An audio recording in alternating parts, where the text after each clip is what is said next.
খবর 24 সাথে আপনাকে স্বাগত। নতুন নতুন খবর জানার জন্য আমাদের চ্যানেলে চোখ রাখুন।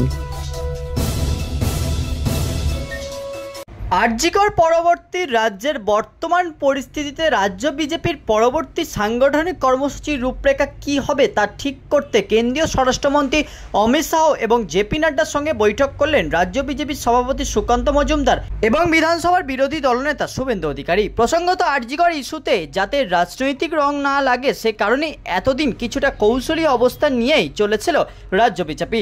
সূত্রের খবর, এবার জনমানসের ক্ষোভকে কিভাবে বিজেপির পক্ষে কাজে লাগানো যায় এবং সেই লক্ষ্যে কি রাজনৈতিক কর্মসূচি নেওয়া হবে তা নিয়েই মূলত আলোচনা হয়েছে বলেও খবর। সূত্রের খবর, দুর্গাপূজা মিটলেই বড় কর্মসূচি নিয়ে ঝাঁপাতে চলেছে বঙ্গ বিজেপি।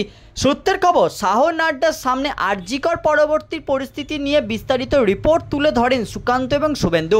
একই সঙ্গে দুর্গাপূজা উদ্বোধনে অমিত শাহের কর্মসূচি চূড়ান্ত করতেও এক প্রস্ত আলোচনা হয়েছে বলেও সূত্রের খবর। পশ্চিমবঙ্গের পাশাপাশি একাধিক রাজ্যের সিনিয়র নেতাদের সঙ্গে সোমবার রাতে বিজেপির সর্বভারতীয় সভাপতি বাসভবনে বৈঠকে বসেছিল অমিত শাহ। প্রসঙ্গত, শেষ লোকসভা ভোটে আশাবাঞ্ছক ফল করতে পারেনি পদ্ম শিবির, উল্টে আসন সংখ্যা কমে যায়। 26-এ আবার বিধানসভা নির্বাচন, তাই সেই ভোটকে এখন থেকেই পাখির চোখ করে দেখতে শুরু করে দিয়েছে গেরুয়া নেতারা, এমনটাই মত রাজনৈতিক বিশ্লেষকদের। ব্যুরো রিপোর্ট, খবর 24/7।